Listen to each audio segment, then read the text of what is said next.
we have discussed what is the meaning of bail and when bail is given.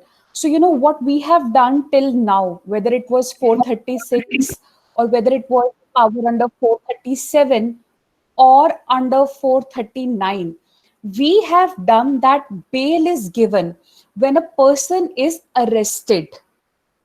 However, now we are contemplating a situation that even a person has not been arrested, he can move for a bail application.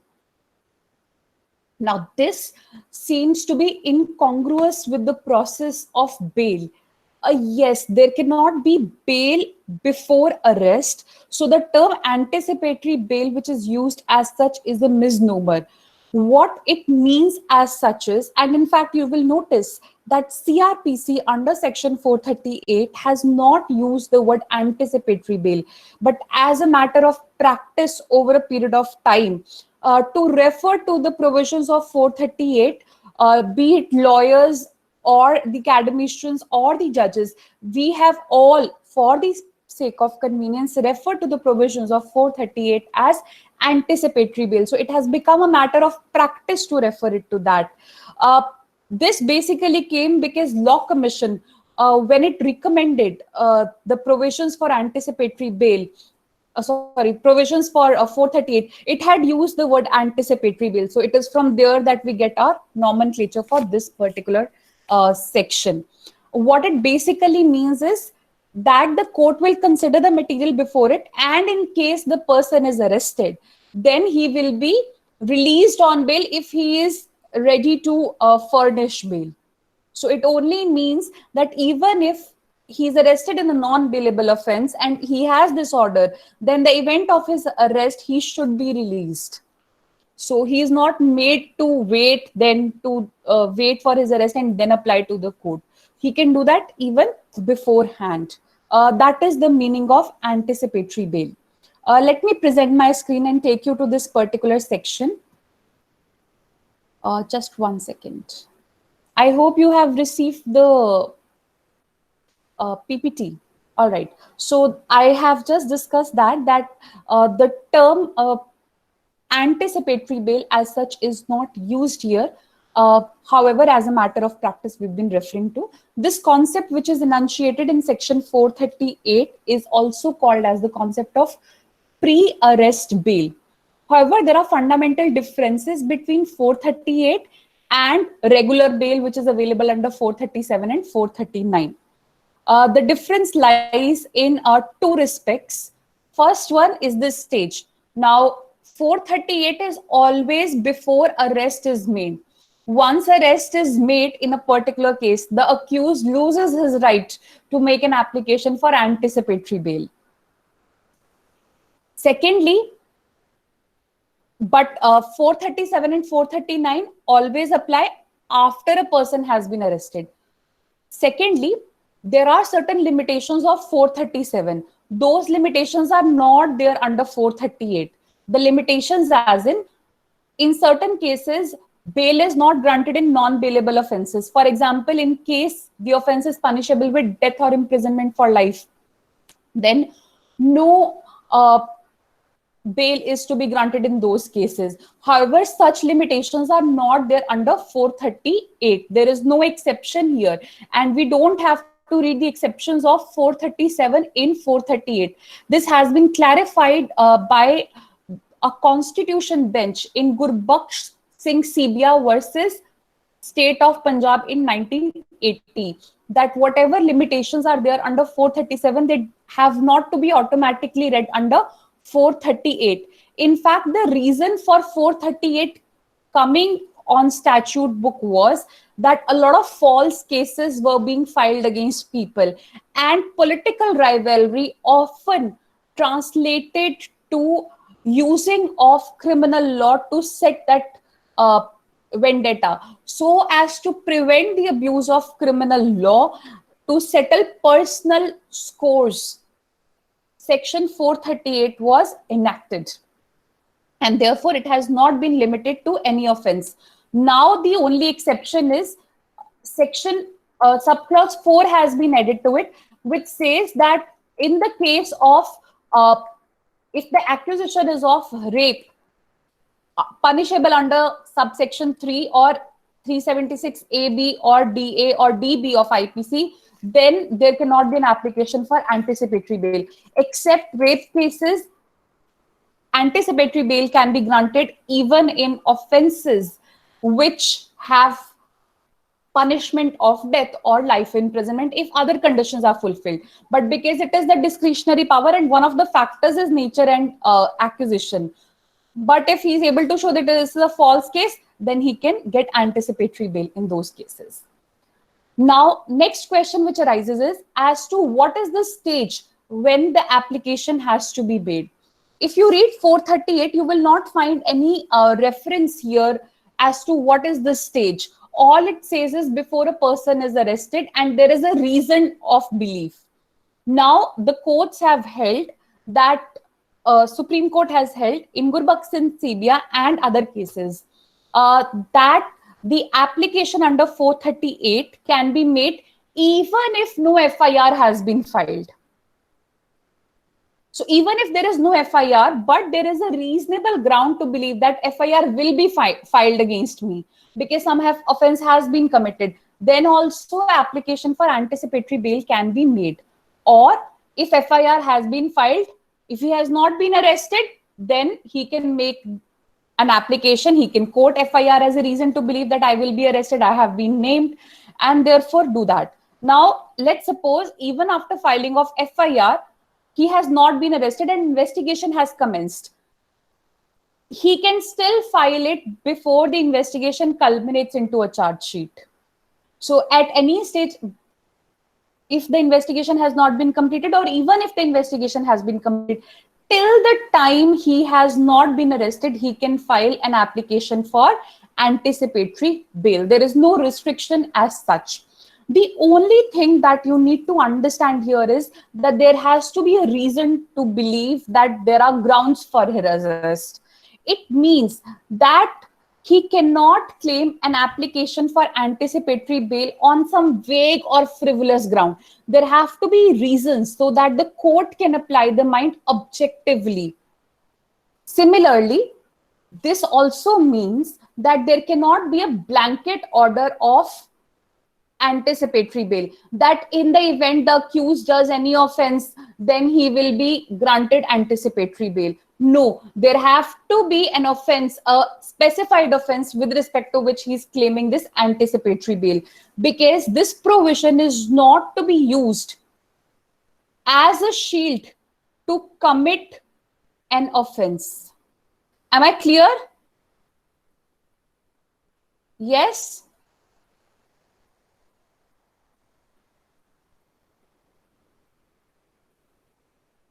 I hope I'm clear and audible.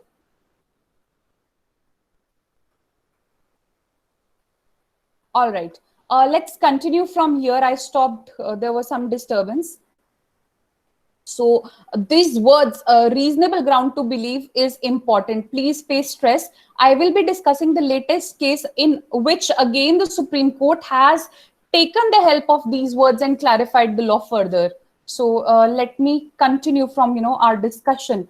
Now the question comes, who can grant? Again, here is the difference. Under 437, even the magistrate was empowered to grant bail, and in certain cases it was the High Court or the Court of Session. But here, irrespective of what is the nature of the offense, the magistrates have not been given this power. It is only the higher courts in hierarchy who have been given the power to grant anticipatory bail. So power has been given, parallel power has been given to both Court of Session or High Court. Now a question arises whether you should first approach the High Court or Court of Session. The answer, it is a parallel power. You can go straight away to the High Court. However, High Court will say that you have an alternative remedy. So it is advisable to first approach the Court of Session for grant of anticipatory bail. And if the Court of Session rejects, there is no bar. You can have a successive application. Your successive application can be made to a higher court, or an appeal can be made against the order of that court to the High Court. So there is that option available. But please keep in mind, if you go to the High Court first and the High Court rejects, your successive bail application cannot go to the Court of Session, because that violates the principle of hierarchy of the courts. So Court of Session will then not entertain, and that will be an illegal procedure. So it is always, you can go from the lower to the High Court, but you cannot go from the higher court and then approach the lower court. No, that's not possible. Then the question arises, what are the factors? Now we know that there is a reason to believe. What material will the court consider for grant of anticipatory bail? See, as I have told you, that there may be cases where even before filing of anticipatory bail, before filing of FIR, anticipatory bail can be granted. Or it can even be granted where the investigation is going on if the FIR is filed. The question then arises, what is the material that the court is going to be considering here? Unlike the cases of bail, where the court can take into account whatever investigation has been done or whatever material has been filed by the investigating agencies, here there might be a scenario where there is nothing available with the investigating agency. What happens then? How will the court apply its mind and come to an objective decision?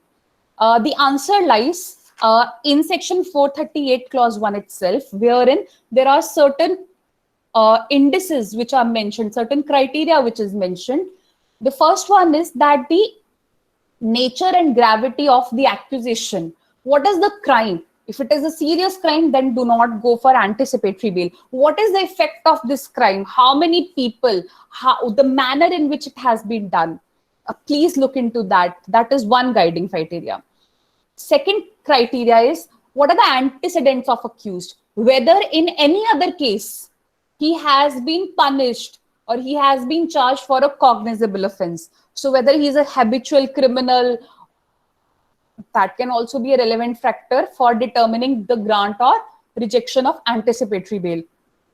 Thirdly, whether this man will go away, whether he will abscond, is another criteria. We have popularly now called it flight risk, whether he will go away from India and flee justice. Fourthly, because I told you that anticipatory bail provisions have been added to address the problem of misuse of criminal law. So the court also has to look into whether any case is made out or not, or whether this is a case which is actually civil in nature but being given a criminal color, or whether on considering whatever the accused is saying, whether it is a false case, whether it appears to be a false case or not. So accumulative factors have to be considered by the court while accepting or rejecting grant of anticipatory bail. Generally, what the court does is, suppose I have moved the court for an anticipatory bail application, that I have slapped the child and his earlobe is now dysfunctional. I slapped the child in the class and his earlobe is dysfunctional. He cannot hear properly. So a case of grievous hurt might be filed against me, and though I'm entitled to certain defenses under the law, the court will only ask me here, let me hear the public prosecutor. I will not grant it to you on this day that you have come. So what I'm trying to say is that the day on which I approach the court may not grant me an anticipatory bail on that particular case, on that particular day. Now, what happens if I have moved an application for anticipatory bail, but it has not been decided? Then is my arrest stayed or not? The answer is, the arrest is not automatically stayed. There has to be an interim order obtained from the court.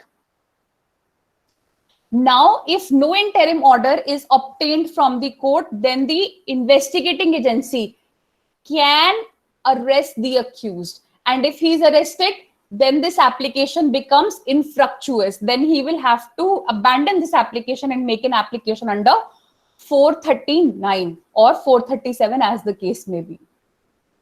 However, generally what the court does is, when an application is made, it does give an interim order. And then it issues notice to the public prosecutor as well as to the superintendent of police to hear their version. And if they do not object, or if they object, the objections are overruled, then anticipatory bail can be given. Now, the provision of anticipatory bail had led to another problem. And that problem was that the accused would file for an anticipatory bail, and in the meantime, they'll go underground. Particularly in your 438 cases, 498A cases, your dowry case and cruelty case, whenever the marriage goes wrong, the husband and the in-laws, they file an application for anticipatory bail, and in the meantime, they go underground. They go to their relative's place or to some other town. Now, this has led to a problem because this is acting as a hindrance. So what amendment has now been made here under section 1A and 1B, which says public prosecutor to be heard and notice to be issued even to superintendent of police. And secondly, the public prosecutor can make a request that the interim order be made final only if the accused appears on the hearing. So yes, so now this is a catch here which has been created. If people who have been underground, if the final order is not the same as interim order, if the interim order has not been made final, but it is the last day for adjudication, then they can even be immediately arrested. This is to prevent this problem of undergrounding by the accused. But this is, again, the catch here is that this provision for appearance of the accused is only if the PP makes the request or the court orders ki I will make it final only if the accused appears before me. So generally the courts do use this provision under 1B and say I will make the interim order final only if the accused appears before me and we want to see the accused. Then there are conditions for arrest. What are the not conditions for arrest? There are conditions for grant of bail. The conditions are specific conditions, and there can be other conditions in the interest of justice. So conditions are specifically mentioned under 438 clause 2 as well as the conditions of bail 437 clause 3. Both conditions will apply, and the nature of the conditions is basically to secure that the accused person will cooperate with the investigating agency, that he will not flee away from justice, he will not intimidate the witnesses, and other conditions which may be imposed in the interest of justice. So again, surrendering of passport can be one of the conditions, not going outside the limit of the city without the permission or without informing the superintendent of the police. All those conditions can be imposed here. However, again, the point here is that conditions must have a reasonable nexus with the object of fair investigation. If a condition is not connected with fair investigation, then those conditions cannot be imposed. Yes, he can be asked not to commit the crime, not to leave even India without the permission of the court. Those conditions can be there. But again, they are subject to modification. Those conditions, some of them, if in the interest, there are mandatory conditions which cannot be modified, but there are certain other conditions which may be modified here. Then under 438, what happens? Suppose now this order of pre-arrest bail has been made. It does not mean that the police can never arrest with or without warrant. It only means that when the police arrests, the person has to be released on bail as soon as he furnishes the bail bonds. That's the only meaning. This has been clarified by 438 clause 3. Now, various questions have arisen on this concept of anticipatory bail. And two questions that I would like to stress here, which were raised in the case of Sushila Agrawal versus State and City of Delhi. First question was whether anticipatory bail can be limited to a particular time, that we will give you anticipatory bail only for 1 month, you surrender before the trial court and then seek regular bail. Can such conditions be imposed, whether limitation can be imposed or not? Second condition, what if the whether the anticipatory bail automatically terminates if the accused is summoned by the court, or does it continue till the trial? So what happens to section 209 clause 2, which says that the magistrate, while committing the case to court of session, has to forward the accused. But if the accused is not arrested, how will he forward if he has this order of anticipatory bail? On these 2 points, there were many conflicting opinion of the Supreme Court. Despite a clear enunciation by Gurbakh Singh Sibia, Constitution Bench of Gurbakh Singh Sibia in 1980 had clarified, but there have been later 3 bench decisions of the Supreme Court and DB decisions of the Supreme Court, which have deviated in many cases. Basically, there was a conflict between the decision of Gurbakh Singh Sibia and Salaluddin Abdul Samad Sheikh, and also certain important paragraphs in another case, Siddhiram Mehtra's case, Siddhiram Mehtra versus State of Maharashtra. It also deviated from Gurbakh Singh Sibia.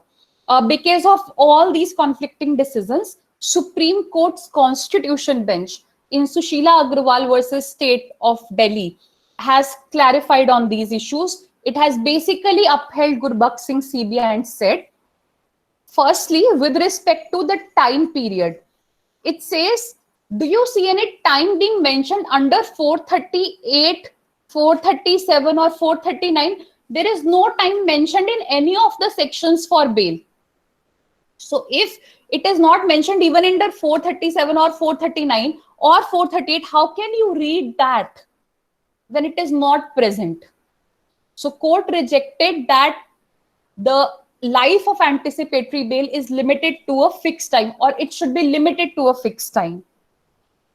On this point, one of the contentions was, all right, there is no time limit mentioned in the statute, but the court can still impose that as a condition for bail. Now, Gurbakh Singh Sibia said these conditions cannot be imposed in normal course of action. Sushila Agrawal, the Constitution Bench in Sushila Agrawal agreed with this Gurbakh Singh Sibia's point and said that you cannot impose normal condition, you cannot impose onerous conditions which amount to denial of the relief that is being asked for. So normally there cannot be any limitation on the time. There have to be exceptional circumstances made out and very rare category of cases where depending upon case and depending upon facts and circumstance of the case, you would want to impose the time. Otherwise, it cannot be of a fixed nature. Secondly, the court held that because life of anticipatory bail is not limited, therefore, if accused has been let on bail, then merely because of the fact he has been summoned by the court does not terminate the order of anticipatory bail. If the court feels that the order of, or the investigating agency feels that this order of anticipatory bail should be terminated, then it will have to make an application for cancellation of anticipatory bail. Though there is no provision here under 437 which talks about cancellation of anticipatory bail, the Supreme Court in this case has said that the court which grants the anticipatory bail also has the power to cancel the anticipatory bail. That's there, very much inherent in it. The court, while overruling the other decisions, has given some 11 points here.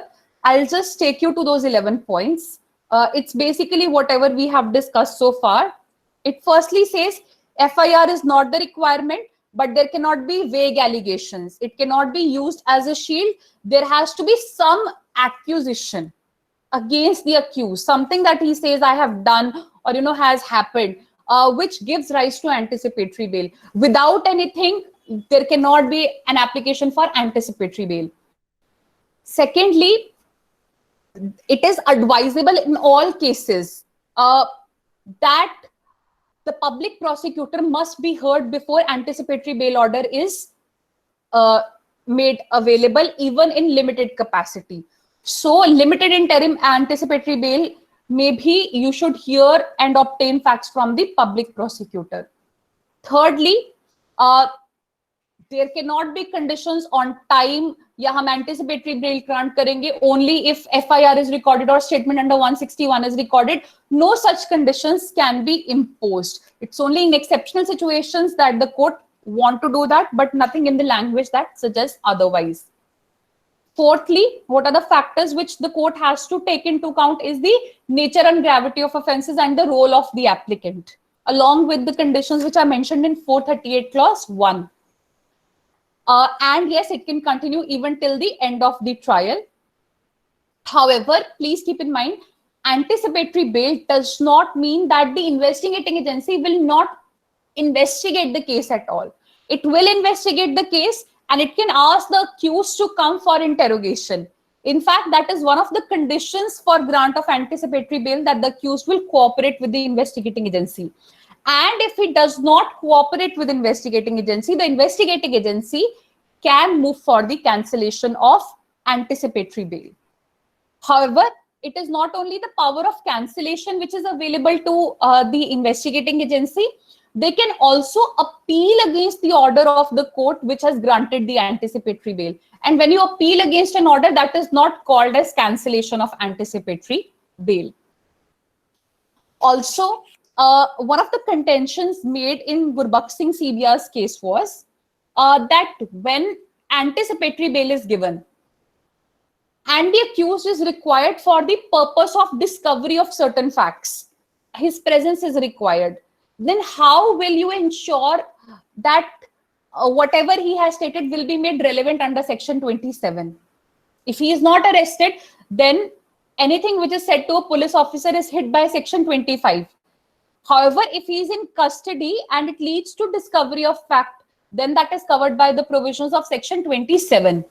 So Supreme Court in Gurbakh Singh CBR said, even if he is in even if he is not arrested, but he makes certain observations to the court, he can be regarded in deemed custody.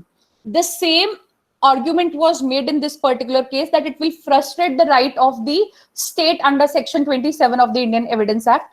Supreme Court rejected the contention and said that in Dhyoman Upadhyay's case, we have the concept of limited custody, which applies here. So even if it is anticipatory bail, we can regard it as deemed custody for certain cases while he's coming for interrogation and going for discovery of a fact. If you have not appreciated this point, don't worry. Once I explain section 27 while I'm doing Indian Evidence Act in the next semester, I will revisit this particular point. This is all with respect to the decision of the case in the case of Sushila Agrawal versus Union of India, versus State and City of Delhi, which has now put to rest various problems which came with respect to interpretation of section 438. However, what you need to remember here is that anticipatory bail is not a part of Article 21. You cannot ask it as a matter of your fundamental rights. It's not a part of fundamental rights. And therefore, many statutes have excluded, and Supreme Court has upheld the exclusion of anticipatory bail. However, where it is excluded, generally preliminary inquiry is done so as to find out whether the case is false or frivolous or not. But in many cases, even preliminary inquiry is not the ground for arrest. So in the case of Union of India versus State of Maharashtra, a review was filed by Union of India in a case which had said that if arrest is made under the provisions of SC and ST Act, there cannot be an automatic arrest. There has to be a preliminary inquiry first, so as to ascertain whether it is a false case or not. And Supreme Court had said that many false cases were being filed. This was overturned because it led to a lot of law and order situations, and public was against. And it was basically against the what will I say, the political gains which were sought to be reaped. So Maharashtra, just before this decision came, just after this decision came, Maharashtra was to go in polls. Elections were to be held. And therefore, State of Maharashtra appealed against this order of the High Court, and it got a stay and it got a review. And now no preliminary inquiry is required to be done, even where the statutes have excluded anticipatory bail. That's it for this concept. If there are doubts, please ask me now.